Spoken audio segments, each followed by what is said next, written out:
दोस्तों, अमीर होना आज की इस दुनिया में सबसे बड़ी चाहत हो गई है।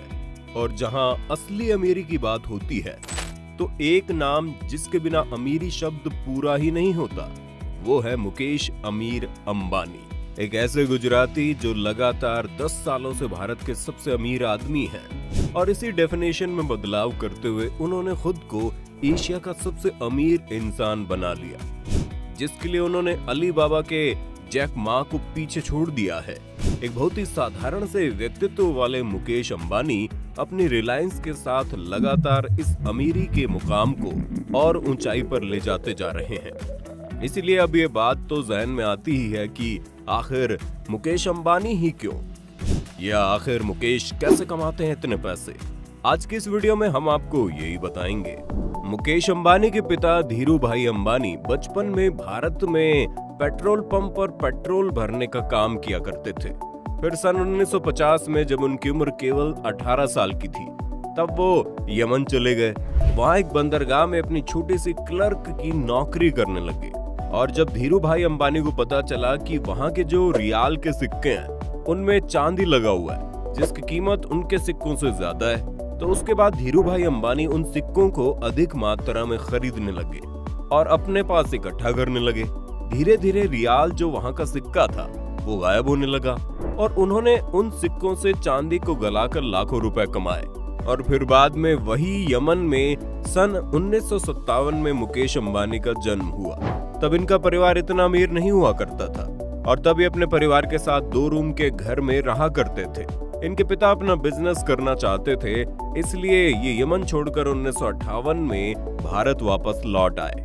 भारत आकर धीरू भाई अंबानी ने कपड़े और मसाले का बिजनेस शुरू किया। शुरुआत में धीरू भाई ने कपड़े के प्रोडक्शन से शुरू किया और उस धागे की सप्लाई करने लगे जिसके कपड़े बनाने वाली कंपनी को जरूरत होती थी। इसके बाद में धीरू भाई ने खुद ही कपड़े बनाना शुरू कर दिया और 1966 में उन्होंने अपनी पहली फैक्ट्री शुरू की और कंपनी का नाम रखा विमल। धीरू भाई की कंपनी सफल रही और विमल एक बहुत बड़ा ब्रांड बन गया। लेकिन फिर भी मुकेश अंबानी की स्कूल लाइफ एक मिडिल क्लास फैमिली में ही बीती थी। उनके पिता का बिजनेस तो अच्छा चल रहा था, लेकिन तब वो इतने बड़े बिजनेसमैन नहीं बन पाए थे। मुकेश अंबानी ने अपने भाई और आनंद जैन के साथ मुंबई के पैडर रोड स्थित हिल ग्रेंज हाई स्कूल में पढ़ाई की, जो बाद में उनके करीबी सहयोगी बन गए। अपने स्कूली शिक्षा के बाद उन्होंने मुंबई के सेंट जेवियर्स कॉलेज में पढ़ाई की।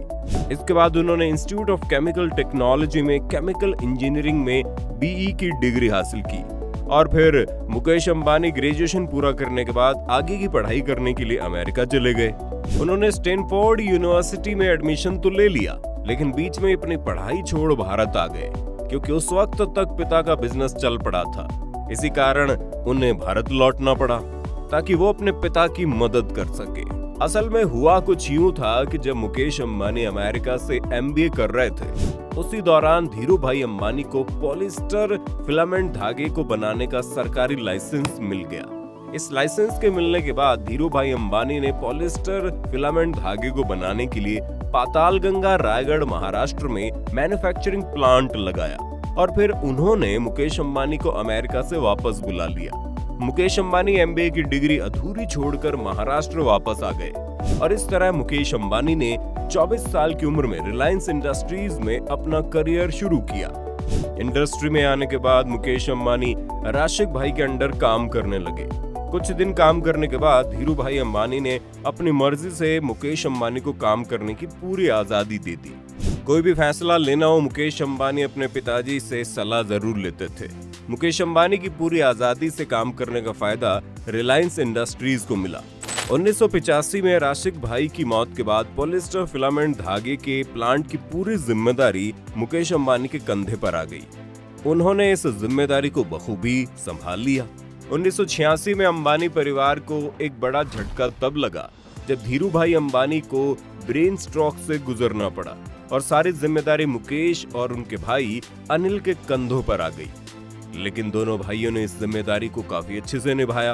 ब्रेन स्ट्रोक के बाद धीरू भाई अंबानी बच तो गए, लेकिन उनके दाएं हाथ ने काम करना बंद कर दिया और उसके बाद मुकेश अंबानी अपने पिता के दाएं हाथ बन गए।